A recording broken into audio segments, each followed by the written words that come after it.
ನಮಸ್ಕಾರ ಸ್ನೇಹಿತರೆ, ನಾನಿವತ್ತು ನಿಮಗೆ ಹೇಳ್ಕೊಡ್ತಾ ಇರೋ ರೆಸಿಪಿ ಬಂದುಬಿಟ್ಟು ಮಿಠಾಯಿ ಅಂಗಡಿಯ ರೀತಿಯ ಶೇಂಗಾ ಚಿಕ್ಕಿ ಯಾವ ರೀತಿ ಮಾಡೋದು ಮತ್ತು ಯಾವ ತಪ್ಪನ್ನು ಮಾಡಬಾರ್ದು ಅಂತಂದೇಳಿ ನಾನು ಪರ್ಟಿಕ್ಯುಲರಾಗಿ ಹೇಳ್ಕೊಡ್ತಾ ಇದ್ದೀನಿ. ನೋಡಿ, ಇಲ್ಲಿ ಈ ಗ್ಲಾಸಲ್ಲಿ ನಾನು 2 ಲೋಟ ಶೇಂಗಾವನ್ನು ತೊಗೊಂಡಿದ್ದೀನಿ. ತುಂಬ ಲೋ ಫ್ಲೇಮಲ್ಲಿ ಉರಿಬೇಕು. ನಿಮಗೆ ಬೇಕು ಅಂದರೆ ಮೀಡಿಯಮ್ ಫ್ಲೇಮು ಹೈ ಫ್ಲೇಮ್ ಮಾಡ್ಕೊಬೋದು. ಬಟ್ ಶೇಂಗಾ ಮಾತ್ರ ಯಾವ ಕಾರಣಕ್ಕೂ ಸ್ವಲ್ಪನೂ ಸೀಬಾರ್ದು, ಕರ್ಗಾಗಬಾರ್ದು.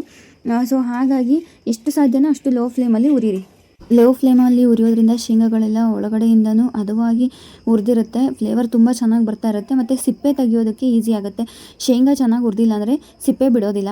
ನಮಗೆ ಈ ರೆಸಿಪಿಯಲ್ಲಿ ಶೇಂಗಾ ಸಿಪ್ಪೆ ಬಿಡೋದು ತುಂಬ ಮುಖ್ಯ. ಹಾಗಾಗಿ ಲೋ ಫ್ಲೇಮಲ್ಲಿ ಉರಿಯಿರಿ. ಕೇಳಿಸ್ಕೊಂಡ್ರಿ ಅಲ್ವಾ, ಶೇಂಗಾ ಎಷ್ಟು ಚೆನ್ನಾಗಿ ಚಟಪಟ ಅಂತಿದೆ. ನೋಡಿ, ಕಲರ್ ಚೇಂಜ್ ಆಯಿತು. ಈಗ ಶೇಂಗಾನ ಇಳಿಸ್ತಾ ಇದ್ದೀನಿ. ಇವು ತಣ್ಣಗಾದ್ಮೇಲೆ ಸಿಪ್ಪೆ ಬಿಡಿಸ್ಕೊಳ್ಬೇಕು. ಅಷ್ಟರಲ್ಲಿ ನೋಡಿ, ಒಂದು ಅರ್ಧ ಕೊಬ್ಬರಿ ಬಟ್ಲು ತೊಗೊಂಡಿದ್ದೀನಿ. ಯಾಕೆ ಅಂತ ಹೇಳ್ತೀನಿ. ಇದನ್ನು ತುರಿದ್ಬಿಟ್ಟು ಪುಡಿ ಮಾಡ್ತೀನಿ.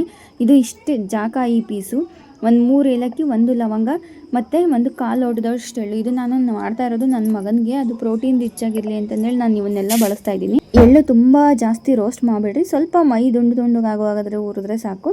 ಕೊಬ್ಬರಿನ ಸ್ವಲ್ಪ ಬಿಸಿ ಮಾಡ್ಕೊಳ್ತಾ ಇದ್ದೀನಿ.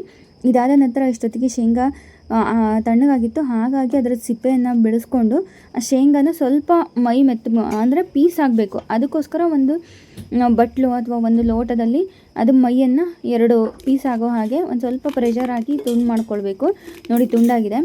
ಇದರಲ್ಲಿ ಬರುತ್ತಲ್ಲ, ಈ ಪುಡಿಯನ್ನು ತೆಗಿಬೇಕು. ನಾವು ಈ ಪುಡಿಯನ್ನು ಬಿಟ್ಟರೆ ಗ್ಲಾಸಿ ಟೆಕ್ಸ್ಚರ್ ಬರೋದಿಲ್ಲ. ಹಾಗಾಗಿ ಈ ಪುಡಿಯನ್ನು ತೆಗೆದುಬಿಟ್ಟು ಕಾಳುಗಳನ್ನು ಮಾತ್ರ ಯೂಸ್ ಮಾಡಬೇಕು.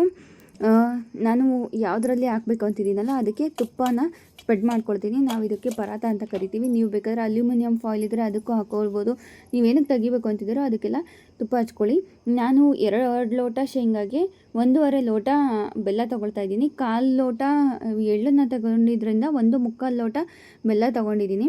1 ಲೋಟದಷ್ಟು ನೀರು ಹಾಕಿ, ನಾನು ಯಾವ ಲೋಟದಲ್ಲಿ ಶೇಂಗಾ ತೊಗೊಂಡಿದ್ದಲ್ಲ ಅದೇ ಲೋಟದಲ್ಲಿ 1 ಲೋಟ ನೀರು ಹಾಕಿ ಸೋಸ್ಕೊಂಡಿದ್ದೀನಿ. ಆಮೇಲೆ ನಿಮಗೆ ಹೇಳಿದಲ್ಲ, ಗ್ಲಾಸಿ ಟೆಕ್ಸ್ಚರ್ ಇರಬೇಕು ಮತ್ತು ಅವು ಬೇಗ ಬ್ರೇಕ್ ಆಗಬೇಕು, ತಿನ್ನೋದಕ್ಕೆ ಹದವಾಗಿರ್ಬೇಕು, ಗಟ್ಟಿ ಇರಬಾರ್ದು ಅಂದರೆ 1 ಟೀ ಸ್ಪೂನ್ ತುಪ್ಪ ಹಾಕಲೇಬೇಕು.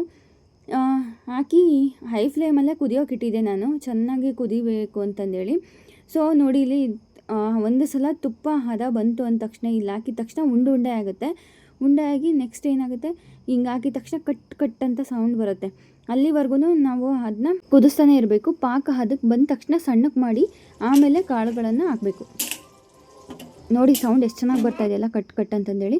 ಈ ಥರ ಬಂದ ತಕ್ಷಣ ನೆಕ್ಸ್ಟ್ ನಾನು ಲೋ ಫ್ಲೇಮ್ ಮಾಡಿ ಶೇಂಗಾ, ಎಳ್ಳು, ಒಣ ಕೊಬ್ಬರಿ, ಆಮೇಲೆ ಆಗಲೇ ಏನು ತೋರಿಸಿದ್ನಲ್ಲ ಜಾಕಾಯಿ, ಏಲಕ್ಕಿ, ಲವಂಗ, ಅವನ್ನೆಲ್ಲ ಕುಟ್ಟಿ ಪುಡಿ ಮಾಡಿ ಇಟ್ಕೊಂಡಿದ್ದೆ, ಅದಿಷ್ಟನ್ನು ಹಾಕಿ ಎಲ್ಲವೂ ಚೆನ್ನಾಗಿ ಹೊಂದಿಕೊಳ್ಳೋ ರೀತಿ ಮಿಕ್ಸ್ ಮಾಡಬೇಕು. ಅದೆಲ್ಲ ಚೆನ್ನಾಗಿ ಮಿಕ್ಸ್ ಆದ ನಂತರ ನಾನು ಆಗಲೇ ಏನು ತುಪ್ಪ ಹಚ್ಚಿದ್ನಲ್ಲ ಆ ಪರಾತಕ್ಕೆ ಇದನ್ನೆಲ್ಲ ಹಾಕಿ ಈಕ್ವಲ್ ಆಗಿ ಸ್ಪ್ರೆಡ್ ಮಾಡ್ತಾಯಿದ್ದೀನಿ. ಈ ಶೇಂಗಾ ಚಿಕ್ಕಿ ತೆಳ್ಳಗಿದ್ರೇ ಚೆಂದ. ಆದಷ್ಟು ತೆಳ್ಳಗೆ ಮಾಡ್ಕೊಳ್ಳಿ. ದಪ್ಪ ಆಯಿತು ಅಂದರೆ ತುಂಬ ಕಡಿಯೋದಕ್ಕೆ ಕಷ್ಟ ಆಗುತ್ತೆ. ಈ ಬಿಸಿದು ಸ್ಪ್ರೆಡ್ ಮಾಡಿದ ನಂತರ ತಕ್ಷಣವೇ ನಾವೇನು ಮಾಡಬೇಕು, ಇದನ್ನು ಕಟರ್ ತೊಗೊಂಡು ಅಥವಾ ಚಾಕುದಲ್ಲೋ ಕರೆಕ್ಟಾಗಿ ಪೀಸ್ ಮಾಡ್ಕೋಬೇಕು. ಯಾಕೆಂದರೆ ಒಂದು ಸಲ ತಣ್ಣಗಾಯಿತು ಅಂದರೆ ಅದು ಹಾರ್ಡ್ ಆಗುತ್ತೆ, ಕಟ್ ಮಾಡೋದಕ್ಕೆ ಬರೋದಿಲ್ಲ. ಸೊ ಹಾಗಾಗಿ ಬಿಸಿ ಇರಬೇಕಾದ್ರೆ ಅದನ್ನ ಕಟ್ ಮಾಡಿ ಇಟ್ಕೊಂಡ್ಬಿಟ್ರೆ ಒಂದು 20 ನಿಮಿಷದಲ್ಲಿ ಇದು ಕೂಲ್ ಡೌನ್ ಆಯಿತು ಅಂದ ತಕ್ಷಣ ತುಂಬ ಸುಲಭವಾಗಿ ಕೈಗೆ ಬರುತ್ತೆ, ಪೀಸಸ್ ಅಷ್ಟು ಚೆನ್ನಾಗಿ ಬರುತ್ತೆ. ನೋಡಿ, ನಾನು ಪೌಡರ್ ತೆಗಿಲಿಲ್ಲದೆ ಇರೋ ರೀತಿ ಹಾಗೆ ಹಾಕಿದ್ದೆ, ಹಾಗಾಗಿ ಅದು ಗ್ಲಾಸಿ ಟೆಕ್ಸ್ಚರ್ ಬಂದಿಲ್ಲ.